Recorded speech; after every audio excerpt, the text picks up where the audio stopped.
Disyembre ng taong 2022, isang Facebook post ang gumulat sa mga followers ng isang modelo na tubong Davao City. Kita kasi sa video at mga larawang ipinost niya sa kanyang FB account ang mukha nitong tadtad na mga pasa na halatang ginulpi at pinahirapan ng husto. Ang mas ikinagulat ng mga nakakita sa post na ito ay ang kanyang revelasyon na isang sundalong general ang may gawa noon sa kanya. Siya raw kasi ay may impormasyong nalalaman tungkol sa tunay na trabaho nito bilang militar. Hawak daw niya ang video clip na magpapatunay ng kanyang mga sinasabi. Pero ang mas nakakaintriga sa kasong ito ay ang revelasyon ng biktima na siya at ang general ay may bawal na relasyon. Ano nga ba ang katotohanan sa likod ng kasong ito ni Yvonne Chua Plaza na pinag-usapan noon at naging sentro ng atensyon ng media noong 2022? Alamin natin ang kwento sa likod ng kasong ito.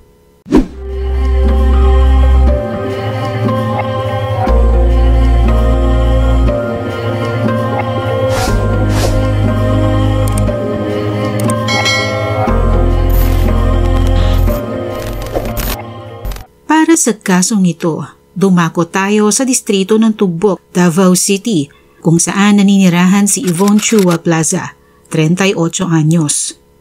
Walang gaanong personal na impormasyon akong nakita tungkol sa kanya, maliban sa ilang mahahalagang detalye. Taong 1984 siya ipinanganak at sa aking pagsasaliksik, tubong Davao din ang kanyang mga magulang. Bagamat walang information na available online tungkol sa kung sino ang kanyang mga magulang, may isang artikulong nagsasabing siya ay mula naman sa nakaaangat na pamilya at ang mga magulang niya rin ang nagturo sa kanya para maging independent. Siya ay nagtapos ng kolehiyo sa Ateneo de Davao University ng kursong Bachelor of Science in Business Administration and Management sa pagitan ng taong 2007 at 2011.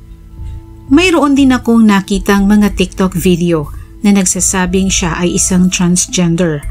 Pero dahil limitado nga ang mga nakalap kong impormasyon, hindi ko ito kayang kumpirmahin.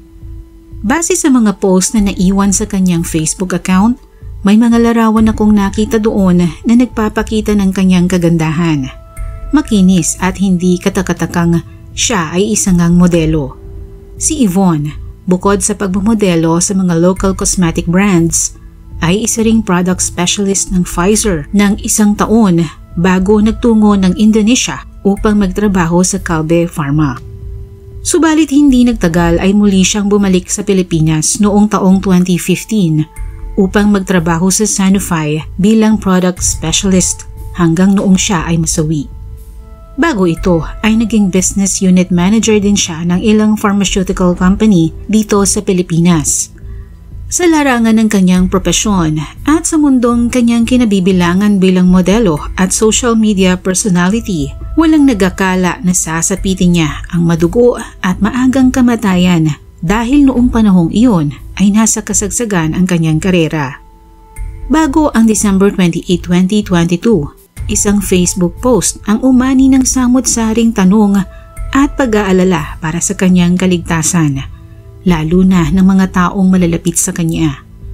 Base kasi sa mga larawang ito, bugbog sarado ang kanyang mukha na tadtad ng mga pasa. Ayon kay Yvonne, si Brigadier General Jesus Durante III ang may kagagawa nito sa kanya. Inamin ni Yvonne ang kanyang relasyon kay General Durante. Bagamat ikinahihiya daw niya ito dahil may asawa si Durante, kaya't lumalabas na siya ay isang gerida. Nakipaghiwalay na daw siya dito pero hindi daw nito matanggap ang kanyang desisyon at pinipilit siya nitong makipagbalikan sa kanya. Isa pa, may hawak daw siyang file at video clip tungkol sa ginagawa ng general patungkol sa kanyang trabaho. Kung ano man ito ay hindi niya nabanggit sa nasabing post. Sino nga ba si Brigadier General Jesus Durante III at ano nga ba ang kinalaman niya sa buhay at pagkamatay ni Yvonne? Sa mga impormasyong available sa internet, si Durante ay dating Presidential Security Group o PSG chief nang noon ay dating Pangulong Rodrigo Duterte. Nagtubong Davao si Durante at nag-aral sa Philippine Science High School Main Campus at graduate ng Philippine Military Academy Tanglaw Diwa Class of 1992. Matalinong mag-aaral si Durante kaya hindi nakapagtatakang narating niya ang pinakamataas na military posisyon. May mga pagkakaiba sa date ng pagkakapatay kay Yvonne. Sa isang article na aking nabasa, sinasabing December 28, 2022 ito naganap, habang sa isang hiwalay na article ay December 29, 2022. Ano pa man ang eksaktong petsa, iisa lang ang sigurado. Si Yvonne ay naging biktima ng pagmamalabis sa kapangyarihan ng isang taong may mataas na posisyon sa gobyerno. May akses sa mga armas at sa mga taong uutusan upang isagawa ang isang maitim na plano. Paano nga ba ito humantong sa kamatayan ni Yvonne?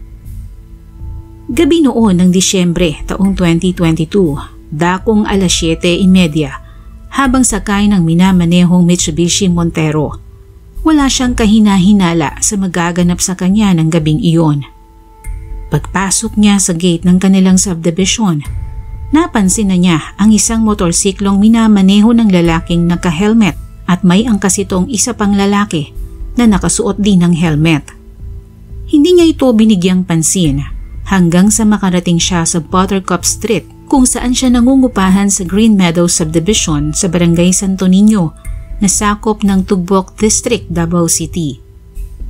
Pinatay niya ang makina ng sasakyan at marahang bumaba. Huminto rin ang motorsiklo, di kalayuan sa kanyang sasakyan. Lumapit sa kanyang direksyon ang lalaking nakaangkas at walang sabi-sabing pinaputukan siya nito sa ulo.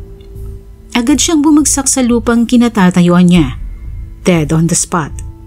Mabilis na nakatakas ang dalawang lalaki palayo sa crime scene. Hindi nagtagal, ang harapan ng kanyang apartment, walang ano-ano ay naging instant crime scene. Nang gabi ring iyon ay kumalat ang balitang may pinatay na modelo sa Davao. Pero sa panahong iyon ay wala pang detalyeng maibigay ang mga reporter. Ang tanging impormasyon lang ay may nakakita sa dalawang lalaking naka-helmet na bumaril sa dalaga at nahuli ito sa CCTV. Dahil kilalang modelo at social media personality ang biktima, madali siyang na-identify ng mga pulis. Sa panahon kasi ngayon, isa sa mga naitutulong ng social media tulad ng Facebook ay ang pag-identify at pag-trace sa mga naging aktibidad ng isang biktima o suspect base sa kanyang mga social media posts. Sa pag-iimbestiga ng mga pulis at pagsilip sa Facebook account ni Yvonne, dito nila nakita ang post nito ilang araw bago maganap ang madugong pamamaslang sa kanya. Base sa post na nabanggit ko na kanina, may mga larawan at video itong ipinakita kung saan tadtad ng pasa ang kanyang mukha at mayroon din siyang black eyes. Tanda na siya'y binugbog at pinahirapan. Ayon sa kanya, bilang na raw ang kanyang araw at natatakot siya sa kanyang buhay at ang taong gumawa noon sa kanya ay si General Jesus Durante III. Napagalaman din ng mga pulis na may relasyon ng biktima kay Durante na nakipaghiwalay na siya sa nobyo dahil pamilyado na ito, subalit pinipilit siya nitong makipagbalikan sa kanya. Sinabi rin niyang mayroon siyang hawak na file na naglalaman ng sensitibong impormasyon tungkol sa tunay na trabaho ni Durante. Sa mga impormasyong napagalaman ng mga pulis, itinuring na person of interest si Durante. Kasabay nito ay nakuha din nila ang CCTV footage na kuha ng mga oras na naganap ang pamamaslang kay Yvonne ng dalawang lalaki. Kinilala ang driver ng motorsiklo na si Corporal Adrian Casiero at ang angkas niya na si Private Class Delphine Cialza. Sila ay kabilang sa 101st Infantry Battalion na pinamumunuan ni General Durante sa Davao City. Inamin ng dalawa na sila nga ang nasa video, ngunit diin nila na hindi sila ang utak sa pamamaslang kay Yvonne, kundi si General Durante mismo ang nag-utos na patayin ang biktima. Kinuha rin ng mga pulis ang laptop ng biktima upang mapag-aralan ang mga sinasabing ebidensya at ang mga files na sinasabing may kinalaman kay General Durante. Sa kasamaang palad, Hindi naisapubliko ang laman ng naturang files kung meron man, kaya hindi rin masabi kung ano ito o kung ito ba ay magpapalakas sa kaso laban kay General Durante. Ang motorsiklo ay natagpuan nila at napag-alaman na ito'y nakaw at chop-chop na. Enero ng taong 2023, binuo ang Task Group Plaza upang panagutin ang may kagagawan sa krimen. Sa bahaging ito ng investigasyon ay dinala si General Durante at 7 pang suspects na maaaring may kinalaman sa pagpatay kay Yvonne sa kustodiya ng Eastern Mindanao Command Headquarters sa Camp Pandacan, Davao City. Kabilang sina Colonel Michael Licyayo, Sergeant Staff Gilbert Plaza, Corporal Adrian Casiero, Private Class Delphine Sialsa, Corporal Romart Lungakit, Corporal Rolly Cabal at Corporal Noel Hapitan. Sa kasagsagan ng investigasyon sa kaso, inilabas ni Zian Gaza, isang social media personality, ang mga screenshot ng mga usapan nila ni Yvonne. Ayon sa post ni Zian, may alam siya tungkol sa last wish ni Yvonne sa kanya, batay sa naging usapan nila, pero dahil sa takot ay hindi niya agad ito inilabas. Subalit hindi raw siya mapakali, kaya't minabuti niyang i-post ang usapan nilang ito para daw sa ikatatahimik ng kanyang isipan.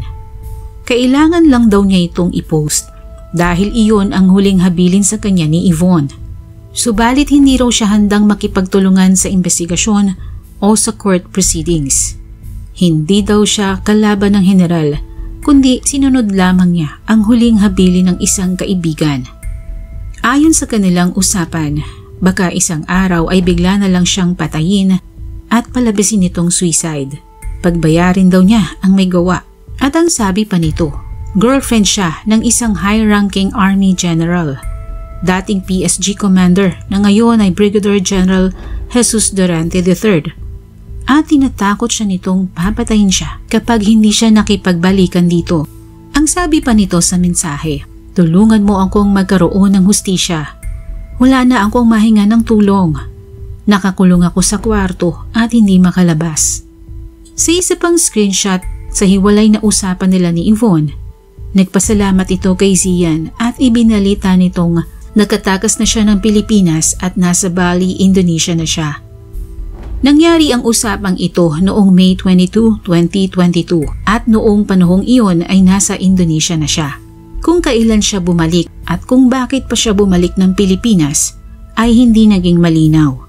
Inimbitahan ng mga pulis si Zian para sa investigasyon, subalit tulad nga ng sabi niya sa post ay wala siyang balak makipagtulungan sa investigasyon o sa court proceedings, kaya hindi siya tumugon sa mga pulis.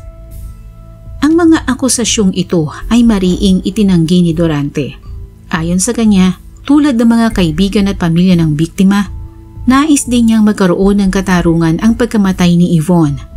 Ganun pa man ay kinasuhan si Durante at 7 pa nitong mga tauhan ng murder, obstruction of justice at theft sa ilalim ng Article of War 96 at Article of War 97.